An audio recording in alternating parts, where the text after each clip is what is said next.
नमस्कार दोस्तों, ग्रामीण कोचिंग क्लासेस के इस यूट्यूब चैनल पर आप सभी का स्वागत है। पिछले वीडियो में हम पढ़ रहे थे मानव का श्वसन तंत्र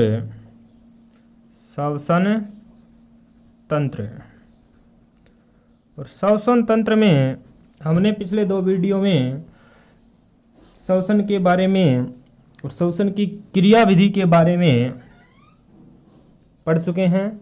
अब श्वसन की क्रियाविधि जो हमारी चल रही थी उसमें हमने देखा कि श्वसन की जो क्रिया है, श्वसन की क्रिया वो 3 चरणों में संपन्न होती है। पहला था हमारा बाह्य श्वसन, जिसे हम फुफ्फुसीय श्वसन भी कहते हैं क्योंकि ये फेफड़ों में संपन्न होता है, फुफ्फुसीय श्वसन। और बाह्य श्वसन में था 2 पार्ट, जिसमें हमने देखा ब्रीथिंग यानी सांस लेना, ब्रीथिंग श्वासन की प्रक्रिया, श्वासोच्छ्वास, और दूसरा था गैसों का विनिमय।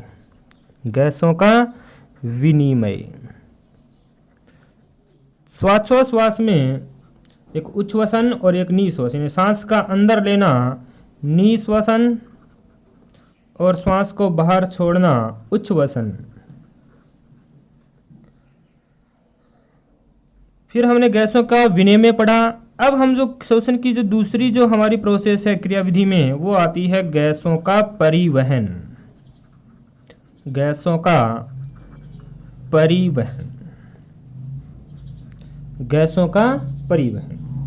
गैसों के परिवहन में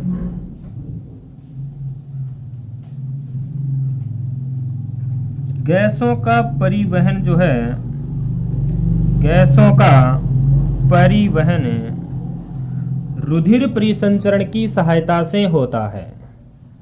गैसों का परिवहन रुधिर परिसंचरण की सहायता से होता है।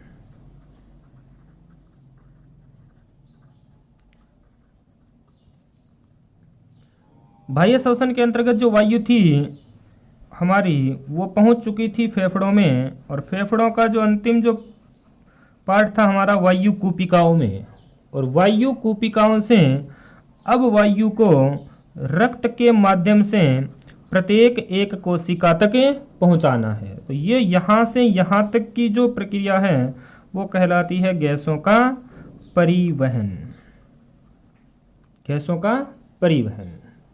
तो गैसों के परिवहन में इस प्रक्रिया में O2 व CO2 को कोशिका तक पहुंचाना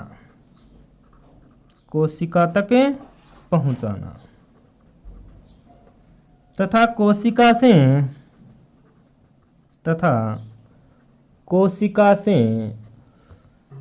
वापिस फेफड़ों तक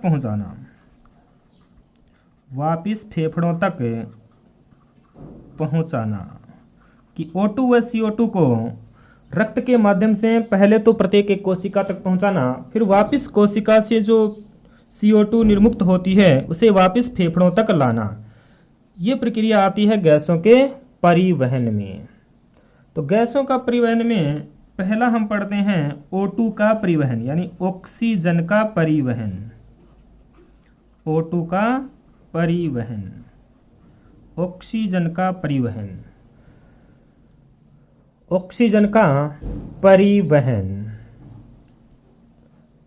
और ऑक्सीजन का परिवहन होता है हीमोग्लोबिन के द्वारा, रक्त में उपस्थित हीमोग्लोबिन प्रोटीन के द्वारा, यानी Hb के द्वारा O2 का परिवहन होता है। और वो प्रक्रिया होती है Hb+O2, यानी HbO2, ऑक्सी हीमोग्लोबिन। तो प्रत्येक एक कोशिका में रक्त में पाए जाने वाले हीमोग्लोबिन के साथ ऑक्सीजन जुड़कर पहुंच जाती है। और ये जो प्रक्रम है वो एक भौतिक प्रक्रम है। भौतिक प्रक्रम, भौतिक प्रक्रम यानी HbO2 को वापस हम ऑक्सीजन और हीमोग्लोबिन में अलग कर सकते हैं, तो ये एक भौतिक प्रोसेस है। Hb जो है हीमोग्लोबिन एक श्वसन वर्णक है, यानी श्वसन की जो गैस है O2 उसे जोड़कर ले जाता है कि Hb एक श्वसन वर्णक है। हीमोग्लोबिन एक श्वसन वर्णक है। हीमोग्लोबिन की मात्रा, रक्त में हीमोग्लोबिन की मात्रा होती है 12 से 16 ग्राम पर 100 मिली रक्त में। प्रति 100 ml रक्त में हीमोग्लोबिन की मात्रा होती है 12 से 16 ग्राम। 1 ग्राम हीमोग्लोबिन का जो अणु है, 1 ग्राम Hb का अणु 1.34 ml O2 को बांधता है, यानी 1 Hb का अणु 1.34 ml ऑक्सीजन को बांधकर प्रत्येक एक कोशिका तक ले जाता है। तो O2 का परिवहन होता है हीमोग्लोबिन के द्वारा। तो श्वसन की क्रियाविधि में पहला बाह्य श्वसन हम पढ़ चुके हैं और दूसरा है हमारा गैसों का परिवहन। गैसों के परिवहन में फर्स्ट है O2 का परिवहन और O2 का परिवहन होता है हीमोग्लोबिन के द्वारा Hb प्लस O2 यानी HbO2 ही ऑक्सी हीमोग्लोबिन के रूप में, जो एक भौतिक प्रक्रम है। Hb एक श्वसन वर्णक है और Hb की रक्त में मात्रा होती है 12 से 16 ग्राम पर 100 ml रक्त में, और 1 ग्राम Hb का अणु 1.34 ml O2 को बांधता है।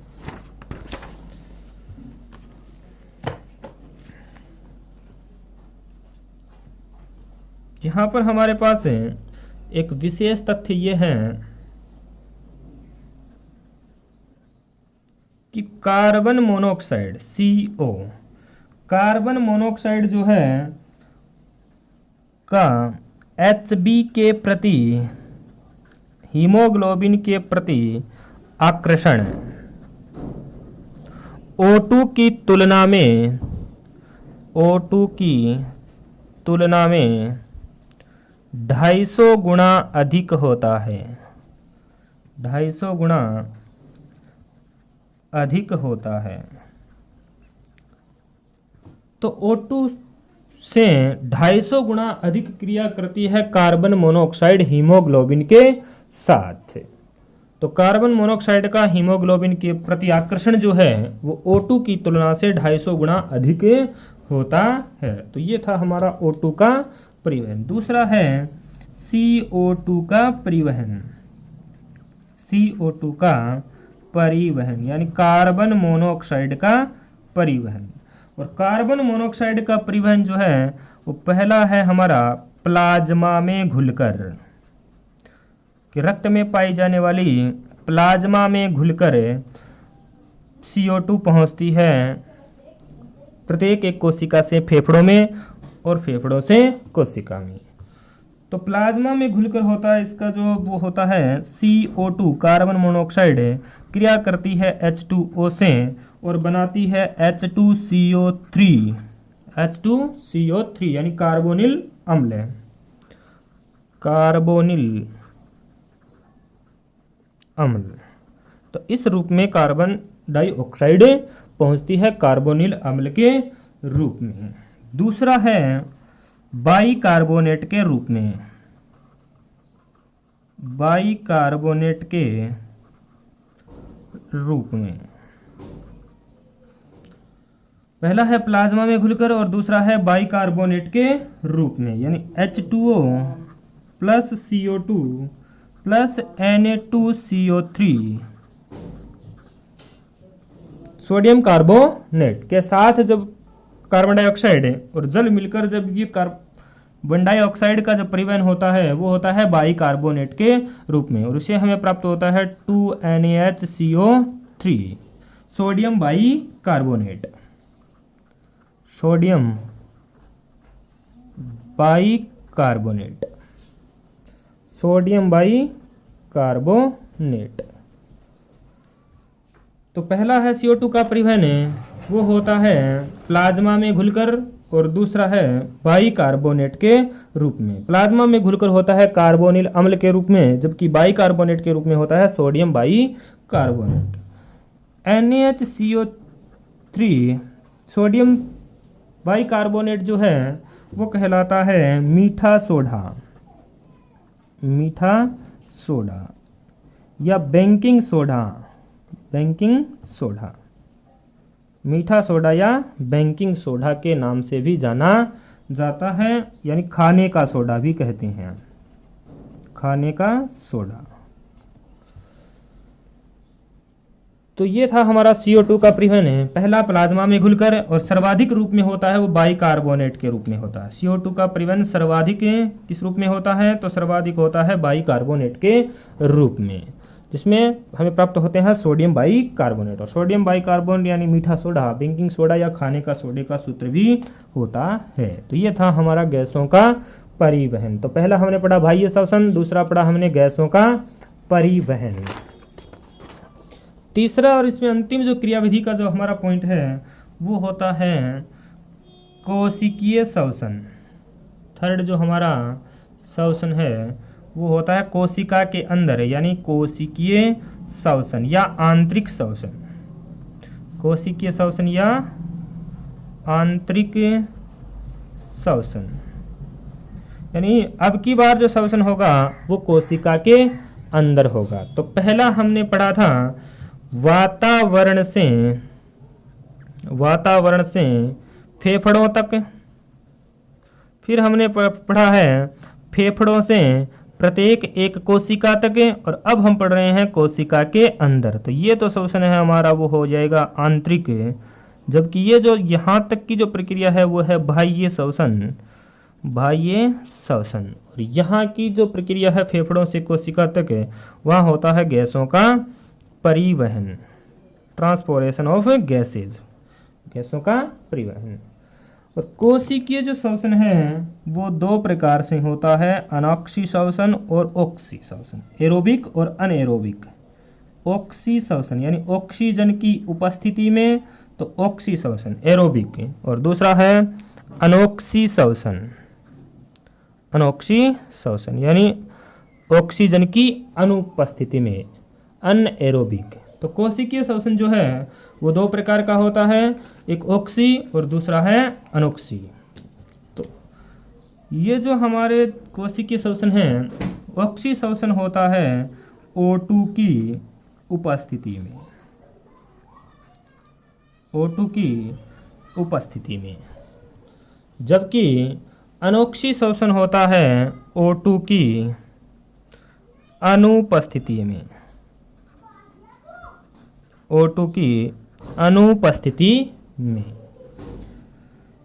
ऑक्सी श्वसन जो है वो होता है माइटोकॉन्ड्रिया के, यानी कोशिका में जो शक्तिग्रह है कोशिका का, माइटोकॉन्ड्रिया,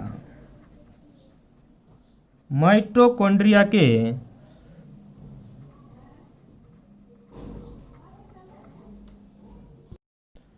कोशिकीय श्वसन यानी आंतरिक श्वसन है। और आंतरिक श्वसन होता है दो प्रकार से, ऑक्सी और अनोक्सी। ऑक्सी श्वसन यानी O2 की उपस्थिति में, और अनोक्सी श्वसन होता है O2 की अनुपस्थिति में। तो ऑक्सी श्वसन जो संपन्न होता है कोशिका के माइटोकॉन्ड्रिया जो है उसके मैट्रिक्स भाग में होता है, माइटोकॉन्ड्रिया के मैट्रिक्स भाग में संपन्न होता है, यानी माइटोकॉन्ड्रिया को कोशिका का पावर हाउस कहते हैं, यानी शक्ति ग्रह, वहाँ पे संपन्न होती है ऑक्सी श्वसन की प्रक्रिया। जबकि अनोक्सी श्वसन है वो संपन्न होता है कोशिका के कोशिका द्रव में, कोशिका द्रव में संपन्न होता है। ऑक्सी श्वसन में ग्लूकोज का पूर्ण ऑक्सीकरण होता है, ग्लूकोज का पूर्ण ऑक्सीकरण होता है, यानी पूर्ण ऑक्सीडेशन होता है ग्लूकोज का ऑक्सी श्वसन में। जबकि अनोक्सी श्वसन में ग्लूकोज का पूर्ण ऑक्सीकरण नहीं हो पाता, क्योंकि उसे ऑक्सीजन नहीं मिल पाती। ग्लूकोज का पूर्ण ऑक्सीकरण नहीं होता है, नहीं होता है। ऑक्सीशोषण की जो प्रक्रिया है वो कहलाती है क्रेब्स चक्र, यानी ये क्रेब्स चक्र या सिट्रिक एसिड चक्र, सिट्रिक एसिड चक्र या क्रेब्स हेन्स चक्र कहलाता है, या हेन्स क्रेब्स चक्र कहलाता है। जबकि अनोक्सीशोषण जो है उसकी प्रक्रिया कहलाती है ग्लाइकोलाइसिस, ग्लाइकोलाइसिस। तो ग्लाइकोलाइसिस जो है वो अनोक्सीशोषण की प्रक्रिया है, जबकि क्रेब्स चक्र, सिट्रिक एसिड चक्र या हेन्स क्रेब्स चक्र जो है वो ऑक्सीशोषण की प्रक्रिया है। ऑक्सीशोषण में 36 एटीपी ऊर्जा का निर्माण होता है, 36 एटीपी ऊर्जा का निर्माण होता है, जबकि अनोक्सीशोषण में 4 एटीपी ऊर्जा का निर्माण होता है, 4 एटीपी ऊर्जा का निर्माण, जिसमें 2 एटीपी ऊर्जा इस चक्र में खर्च हो जाती है, खर्च हो जाती है। तो 2 एटीपी का शुद्ध लाभ होता है, शुद्ध लाभ होता है। तो कुल मिला के शोषण में 36 और 2 38 एटीपी ऊर्जा का निर्माण होता है। अनोक्सीशोषण में पूछे तो शुद्ध लाभ तो 2 और वैसे 4 एटीपी अणुओं का निर्माण होता है, जिसमें 2 खर्च हो जाते हैं, तो शुद्ध लाभ होता है 2 एटीपी का। तो अनोक्सीशोषण में 2 एटीपी, जबकि ऑक्सीशोषण में 36 एटीपी ऊर्जा का निर्माण होता है। ऑक्सीशोषण की जो प्रक्रिया है उसमें ग्लूकोज जो है C6H12O6 है, C6H12O6 प्लस O2, तो इसमें हमें प्राप्त होता है 6CO2 प्लस 6H2O, और उसके साथ हमें प्राप्त होता है 686 किलो कैलोरी ऊर्जा, 686 किलो कैलोरी ऊर्जा का निर्माण होता है। जबकि अनोक्सीशोषण जो है उसमें C6H12O6 ग्लूकोज के साथ ऑक्सीजन नहीं होती, इसलिए हमें प्राप्त होता है 2C2H5OH एल्कोहल, प्लस हमें 2 अणु कार्बन डाइऑक्साइड के, और प्लस हमें 56 किलो कैलोरी ऊर्जा का निर्माण होता है। तो ऑक्सीशोषण के तहत हमें 686 कैलोरी ऊर्जा प्राप्त होती है, जबकि अनोक्सीशोषण में हमें 56 किलो कैलोरी ऊर्जा प्राप्त होती है। ये था हमारा शोषण की क्रिया विधि। अब शोषण के अंदर जो कुछ इम्पोर्टेंट फैक्ट हैं वो हम देखते हैं। तो कुछ इम्पोर्टेंट फैक्ट है।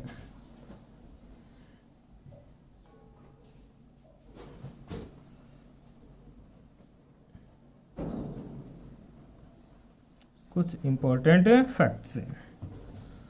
तो शोषण का जो के अंदर जो फेफड़े हैं, फेफड़ों की कुल क्षमता, यानी फेफड़ों में अधिकतम वायु भरने की कुल क्षमता वो होती है 5800 ml। तो फेफड़ों की कुल यानी अधिकतम क्षमता होती है 5800 ml। निःशोषण के दौरान, निःशोषण के दौरान भरी जा सकने वाली जो कुल वायु है, निःशोषण के दौरान आरक्षित जो वायु है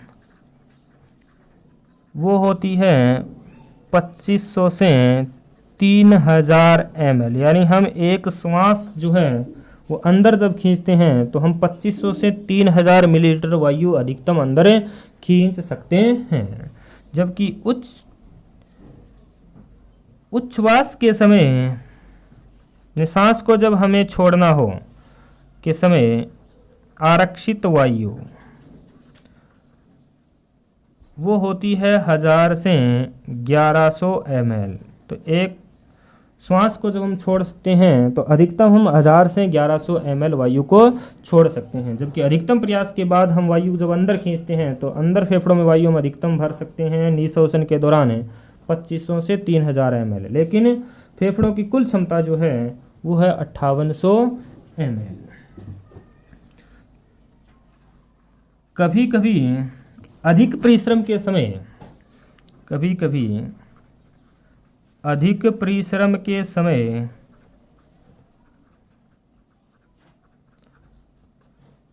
अधिक परिश्रम के समय मांसपेशियों में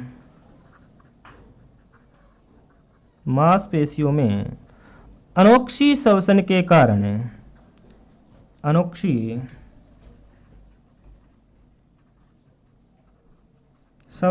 कारण ग्लूकोज का जो है वो पूर्ण ऑक्सीकरण नहीं हो पाता, कारण ग्लूकोज के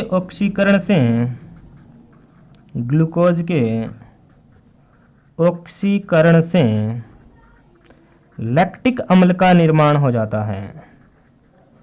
लैक्टिक अम्ल C3H6O3 लैक्टिक अम्ल का निर्माण हो जाता है।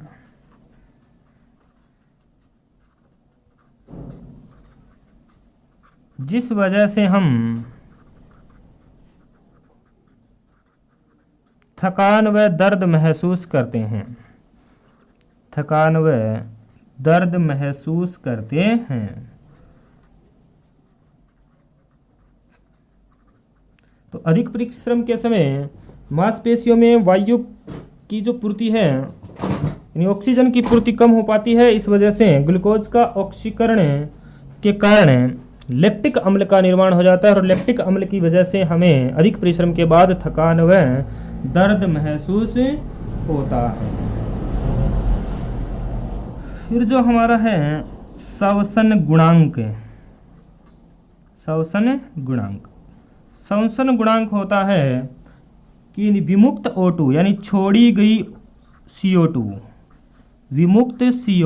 बटे में काम में ली गई O2 प्रयुक्त O2 का अनुपात जब हम ज्ञात करें तो वो कहलाता है श्वसन गुणांक। जिस प्रकार से हमें कार्बोहाइड्रेट के अंदर बात करें तो 6CO2 यानी 6 अणु कार्बन डाइऑक्साइड का निर्माण होता है, जो 6O2 यानी 6 अणु हम काम में लेते हैं ऑक्सीजन है, तो कुल मिला के उसका गुणांक होता है 1। तो श्वसन गुणांक यानी छोड़ी गई CO2 बटा काम में ली गई O2 के द्वारा हम श्वसन गुणांक ज्ञात करते हैं। तो कुछ जो श्वसन गुणांक हैं वो हैं कार्बोहाइड्रेट और कार्बोहाइड्रेट का श्वसन गुणांक होता है 1। कार्बोहाइड्रेट का श्वसन गुणांक होता है 1। वसा व प्रोटीन के जब ऑक्सीकरण होता है तो उसका श्वसन गुणांक होता है 0.7 यानी 1 से कम, जबकि कार्बोक्सिलिक अम्लों का श्वसन गुणांक कार्बोक्सिलिक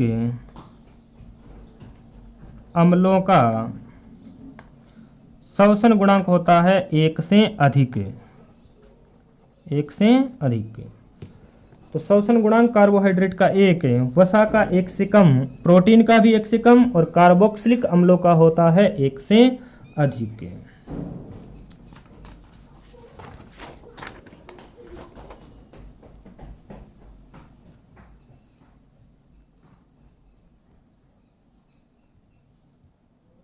नेक्स्ट जो हमारा पॉइंट है वो है विभिन्न जीवों में श्वसन अंग। तो विभिन्न जीवों के श्वसनांग, कौन कौन से जीव किन अंगों की सहायता से श्वसन की क्रिया करते हैं। जैसे पहला है हमारा अमीबा व पैरामीशियम प्रकार के जो जीव हैं, अमीबा व पैरामीशियम, उसमें श्वसन होता है सतह से। सतही श्वसन उसमें पाया जाता है। जबकि जीवाणुओं में श्वसन होता है, जीवाणुओं में श्वसन होता है मीजोसोम, मीजोसोम। जीवाणुओं का श्वसनांग होता है मीजोसोम। उसी प्रकार कीटों का श्वसनांग होता है नाल तंत्र। कीटों में श्वसनांग होते हैं नाल तंत्र। मछलियों में जो श्वसनांग हैं, मछलियों में वो होते हैं क्लोम या गिलफड़े, क्लोम या गिलफड़ों के द्वारा मछलियां श्वसन करती हैं। वहीं फ्रॉग व केंचुआ यानी मेंढक व केंचुआ जो है उसमें श्वसन जो होता है वो होता है त्वचा के द्वारा। लेकिन मेंढक जब पानी में है तो श्वसन करता है त्वचा के द्वारा, जबकि सतह पे श्वसन करता है, स्थल पे श्वसन करता है फेफड़ों के द्वारा, फेफड़ों द्वारा।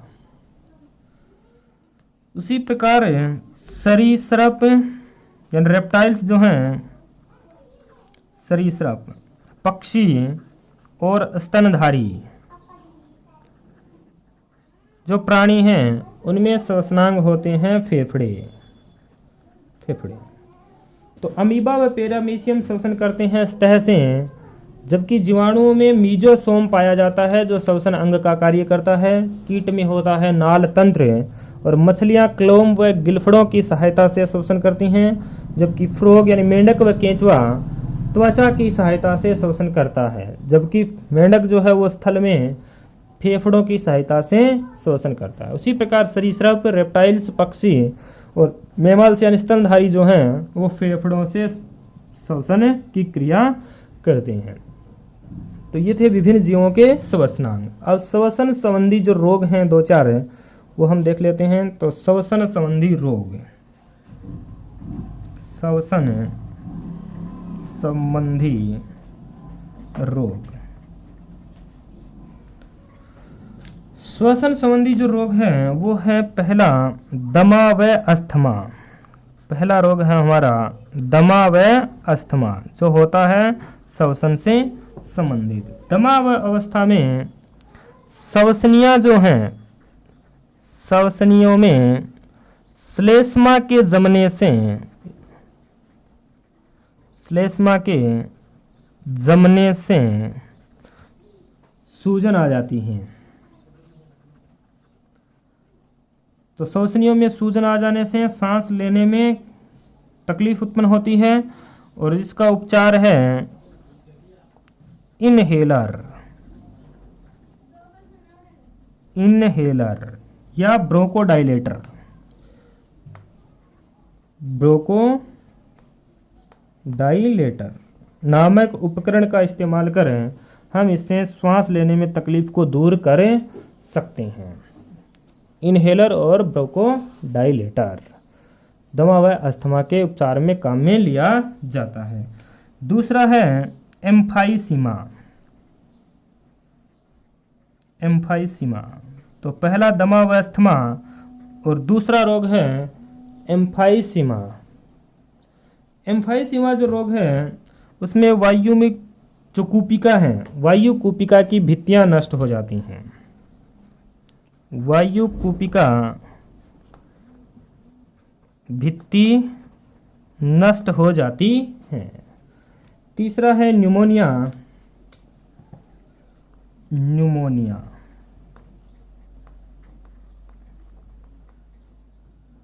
स्ट्रेप्टोकोकस न्यूमोनियाई जीवाणु के कारण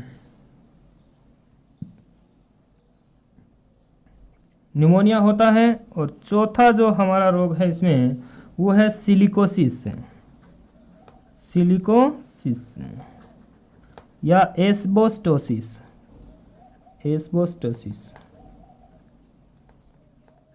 यानी सिलिका और एस्बेस्टोस की खानों में जो मजदूर काम करते हैं उनमें श्वसन संबंधी रोग हो जाते हैं, सिलिकासिस और एस्बेस्टोसिस। बाकी जितने भी जो रोग हैं हम वो पढ़ेंगे हम रोगों के जो चैप्टर है उसमें। तो ये था हमारा श्वसन और श्वसन तंत्र संबंधी जितनी भी जो बातें थी वो हमने पढ़ ली हैं। नेक्स्ट वीडियो हम इसके करेंगे प्रश्नोत्तर। धन्यवाद।